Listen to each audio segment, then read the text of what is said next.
Paper 1 question number 35, right methods for forest conservation, section B का question है। आपको क्या पूछा है कि फॉरेस्ट कंजर्वेशन के लिए हमें क्या क्या करना चाहिए, फॉरेस्ट को बचाने के लिए हमें क्या चीज़ें करनी चाहिए, कौन से स्टेप्स लेने चाहिए, वो आपको यहाँ पे लिखने हैं। तो आपको यहाँ पे 2 मार्क्स में क्वेश्चन है, तो आप कोई भी 4 पॉइंट्स इसमें से लिख सकते हो। यहाँ पे मैंने 5 पॉइंट्स है वो रखे हैं। तो सबसे पहला आप क्या कर सकते हो, indiscriminate felling of trees for the purpose of timber must be reduce.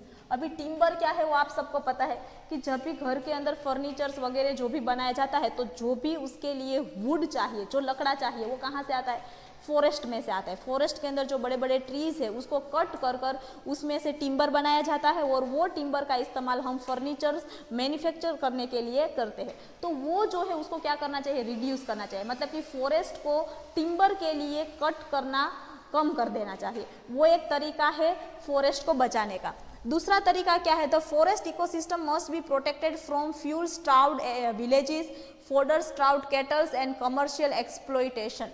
मतलब कि हमें क्या करना चाहिए, फॉरेस्ट की जो पूरी की पूरी इकोसिस्टम है, मतलब कि उसके अंदर जो भी प्लांट्स है, जो भी एनिमल्स है, उसको बचाने के लिए क्या करना चाहिए, तो कि विलेजर्स जो होते हैं, जो भी गांव फॉरेस्ट के आसपास के गांव में जो भी लोग रहते हैं, उसको आपको अवेयर करना चाहिए कि वो जंगल के अंदर से जो लकड़ा लेकर आते हैं फ्यूल के लिए, कुकिंग पर्पस के लिए वो लकड़ा वहाँ से लेने जाते, तो उसको वो कम कर दे।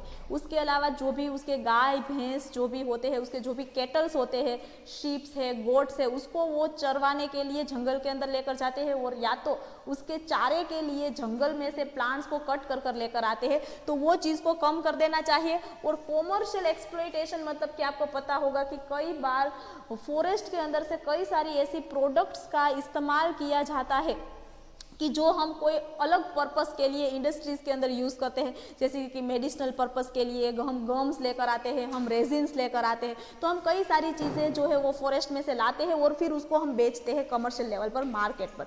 तो वो सारी चीज़ों को रिड्यूस करना चाहिए, कम करना चाहिए। ये भी एक तरीका है फॉरेस्ट को बचाने का। Then third point is replantation of trees and also plantation of indigenous species to develop forest in all available land. मतलब कि फॉरेस्ट के आसपास की जितनी भी ओपन लैंड होती है, मतलब कि जितनी खुली जगह होती है, वहाँ पे आपको ट्रीज को प्लांट कर देना चाहिए। या तो अगर आपने कोई पर्पस के लिए फॉरेस्ट में से ट्रीज को कट किया है, तो वहाँ पे फिर से आपको कोई भी ट्री है उसको सेम स्पीसीज की ट्री को वहाँ पे क्या करना चाहिए, प्लांटेशन उसका कर देना चाहिए, जिससे कुछ सालों के बाद, 20 सालों या तो 30 सालों के बाद फिर से वहाँ पे वो बड़ा सा ट्री हो जाएगा, जो आपके लिए भी इस्तेमाल में वापस यूज में आएगा, और फॉरेस्ट जो है वो भी आपके बर्बाद नहीं होंगे और वो भी रेप्लेनिश होते जाएंगे। और दूसरी चीज कि जो प्लांट्स आप वहाँ पे प्लांटेशन करते हो वो कैसे प्लांट होने चाहिए, वहाँ पे वह फॉरेस्ट में जो प्लांट्स ग्रो हो रहे हैं, जो प्लांट्स वहाँ पे एडप्टेड है, वैसे प्लांट्स को ग्रो करो। कोई भी प्लांट को आपको वहाँ पे ग्रो नहीं करना है, कोई ऐसे प्लांट को ग्रो नहीं करना है कि जो वो फॉरेस्ट का हिस्सा नहीं है, या तो फिर फ्यूचर में वो प्लांट की वजह से वहाँ के जो नेटिव प्लांट्स है उसको कोई डिस्टर्बेंस हो, ऐसे कोई भी प्लांट्स को आपको वहाँ पे उसका कोई प्लांटेशन करना नहीं है। इस तरह से भी आप फॉरेस्ट को बचा सकते हो। उसके बाद जो फोर्थ पॉइंट है वो क्या है, participation of local people and villagers must be taken in conservation of forest. मतलब कि फॉरेस्ट के आसपास के जितने भी लोग हैं, या तो फॉरेस्ट के अंदर कोई भी ऐसे लोकल पीपल्स रहते हैं, ऐसी कुछ ट्राइब्स होती है, वो आपको पता है कि वो फॉरेस्ट के अंदर ही रहती है, या तो फॉरेस्ट के आसपास जितने भी विलेजेस है उसके अंदर जो भी लोग रहते हैं उसको आपको अवेयर करना चाहिए फॉरेस्ट के कंजर्वेशन के लिए।